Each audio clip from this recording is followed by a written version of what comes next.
Olá, corretores de imóveis, boa noite. Vamos agora para o vídeo 4.6 e vamos falar sobre atitudes do corretor de imóveis no online. Primeiramente, eu quero dizer a vocês que é possível participar enviando para mim, para o celular, pelo WhatsApp da empresa RH. Envie suas dúvidas, sugestões, para que a gente possa tornar esse encontro mais interativo. Inclusive, vamos procurar os próximos vídeos, fazendo um tempo máximo de 10 minutos, seguindo já a sugestão de um dos gestores da empresa, ok? Então, vamos começar? Bom, falando de atitude, não tem como não considerar dentro da profissão de vendedor algumas características que, se não forem inerentes, podem ser desenvolvidas. Uma delas é o otimismo. Um vendedor tem que ser otimista, ele tem que acreditar e ele tem que sempre passar isso para o cliente. Então, caso você tenha algum motivo para ficar desestimulado, saiba que a psicologia positiva já trata isso com resultados eficazes. A maneira de você sobrepor isso é para cada assunto desagradável, cada coisa desagradável que acontecer com você, ou cada pensamento negativo, você consegue colocar em cima dele 5 ou 6 pensamentos positivos e assim conseguir neutralizar. Isso é um esforço que é feito no início, mas depois vai se tornar habitual e você não vai precisar ficar buscando essas 4 situações, 4, 5, 6 situações agradáveis para fazer, para o seu cérebro apagar aquela que foi negativa, ok? Bom, o pensamento positivo, obviamente, faz parte desse rol de coisas que pode deixar você mais otimista. Por quê? Ele libera endorfina, adrenalina, que são hormônios que lhe dão bem-estar, felicidade, disposição, ok? Um bom humor, que é importante. Inclusive, sinal de inteligência a gente vê muito naquelas pessoas que são bem-humoradas. Resiliência. Resiliência é uma lei da física que diz respeito a um corpo que depois que ele recebe um estresse, ele é esticado, o quanto mais rápido ele voltar para a situação inicial dele, ele mais tem resiliência. E isso é com relação a nós. Quando passamos por um estresse, porque não temos como controlar o que acontece externamente, nós vamos sofrer os estresses. Então, quando sofrermos, quanto mais rápido voltarmos ao estado inicial, ao estado normal, nos equilibrarmos, é sinal que temos uma boa resiliência, uma boa resistência. Então, isso é importantíssimo porque o vendedor, ele lida diariamente, praticamente, com frustrações. Recebe mais nãos do que sims. Isso é natural, ainda mais no tipo de negócio que vocês trabalham, que é imóveis.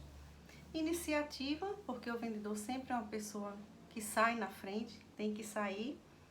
Persistência e entusiasmo. Saiba que entusiasmo quer dizer Deus dentro de você. Humildade também para admitir que precisa aprender, que precisa se atualizar. E humildade também para pedir desculpas quando tiver errado, tanto para o cliente como para um colega. Isso também é importante. Bom, e ele precisa ter meta. Não a meta simplesmente por nada, senão ele não vai se esforçar para correr atrás dessa meta. O que ele precisa ter é um objetivo que tenha um significado. Então, o ideal é você transformar sua meta num objeto, numa viagem, para que você possa visualizar em sua mente o que você está buscando. E, por último, ter foco, né? Não desviar a atenção, focar no que está fazendo e no que tem que percorrer. Então, vamos no chat. Antes de tudo, cordialidade. Nunca entraremos em confronto com o cliente, nunca.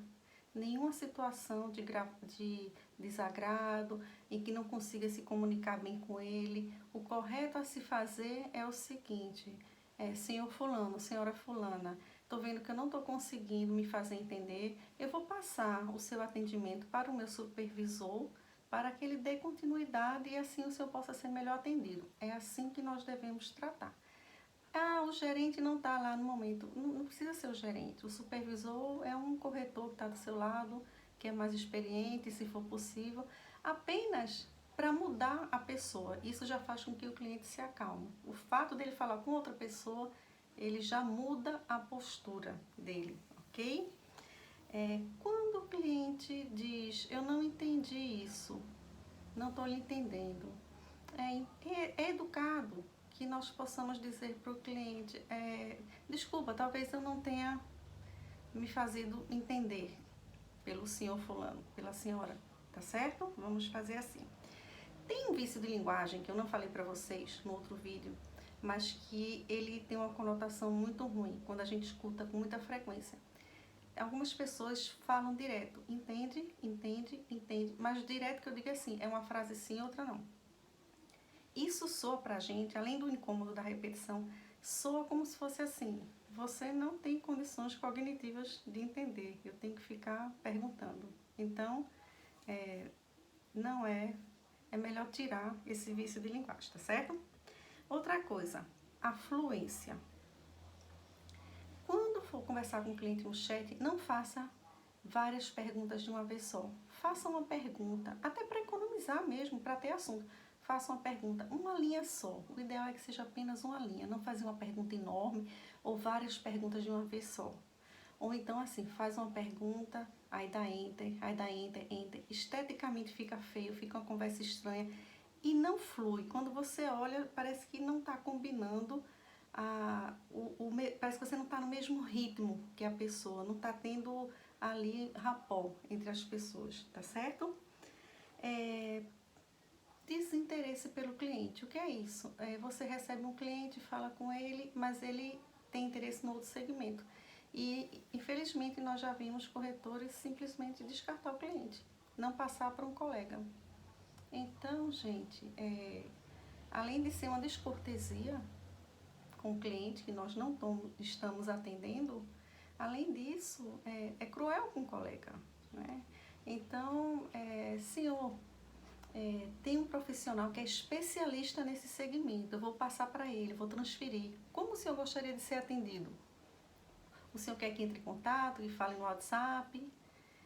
Ou quer que oriente como entrar no canal correto? Tá certo? Mas não desperdiçar o cliente. Evitar insistir com o cliente para ele ficar falando no WhatsApp ou no telefone, passar para outro canal de atendimento. Tem que falar no canal de atendimento que ele entrou, que é o que ele quer, que às vezes é o que ele está podendo na hora, inclusive, certo? Não enviar link com tabela. Tabela é uma coisa horrorosa, dá um cansaço só de olhar. Se a pessoa for visual, então, ela for preta e branca, é o fim. E é difícil de entender. E outra coisa, você está passando para o cliente o que você tem de mais valioso, sua carta na manga. Porque a única informação que o cliente não tem, que depende de você, é justamente o valor do imóvel. Então, por que passar a tabela para o cliente? Se você não vai ter oportunidade nem de orientar, nem debater com ele, se ele vai ler sozinho. Então, mandar link com tabela de jeito algum. Essa é uma informação que você vai guardar até quando puder para falar, manter o cliente preso a você, tá certo? Bom, constranger o cliente com relação à comissão, né? Demonstrar claramente que está interessado na comissão. Então, por exemplo, começa a desmarcar quando você não pode. O cliente pode, mas você não pode, mas você não quer que ele seja atendido por outro. Tá? Então, isso fica meio evidente, certo? Condicionar o atendimento, uma pesquisa, a envio de algum documento também não pode. Ele basta passar as informações, procrastinar o atendimento em detrimento de e-mail para passar imagens, informações. Ele quer informação na hora. Esse canal é o canal de quem quer ser atendido imediatamente. Então, a ferramenta possibilita isso, que você envie imagem, envie o que quiser para o cliente, tá certo? Faz na hora, não deixa para fazer depois. Bom, e finalizando, tem a questão do sigilo profissional. Não, às vezes a gente quer dar um exemplo de uma negociação para um cliente e termina falando um nome, ou então termina falando alguma situação que o cliente possa ser identificado. Quando for uma pessoa famosa, pública, digamos assim, inclusive de forma alguma. Nós podemos até citar alguma negociação, mas de uma maneira muito genérica, sem nomes, sem detalhes, ok? Jamais falar do concorrente. O que podemos dizer? Se for da própria iniciativa do cliente, falar do concorrente, falar mal. Bom, senhor, a imobiliária Eduardo Feitosa, ela trabalha dessa maneira. E aí diz como a gente trabalha, tá? Não vamos falar mal do cliente, não vamos alimentar isso, certo? Não emitir opiniões políticas, polêmicas, da vida pessoal da gente, certo? O cliente não está interessado em nossa vida pessoal, ele está interessado na negociação, então vamos manter o foco, certo? E tem uma técnica muito legal que nós podemos fazer, e eu vejo alguns corretores fazendo, tanto do Minha Casa Minha Vida quanto do MAP, que é a técnica da reciprocidade. É uma gentileza isso. Isso é o cliente que às vezes nem quer comprar com você ou quer comprar e ele precisa de alguma informação ou de alguma orientação que não tem nada a ver com o seu trabalho, mas você busca e entrega aquilo ali para ele. Isso é um presente, é um mimo que você está fazendo desinteressadamente, né? Porque teoricamente você não tem nenhum retorno com aquilo que você está fazendo. Isso dá uma sensação muito interessante no cliente, de presteza, de atenção e melhor, ele vai ficar lhe devendo um favor, digamos assim, você fica com crédito. Esse cliente, no mínimo, ele vai ser bem educado com você e atencioso, vai atender as suas solicitações, porque você foi muito atencioso com ele logo no início. Tá certo? Use a técnica da reciprocidade com parcimônia para ter carta na manga. Usa uma vez e espera uma outra oportunidade, certo?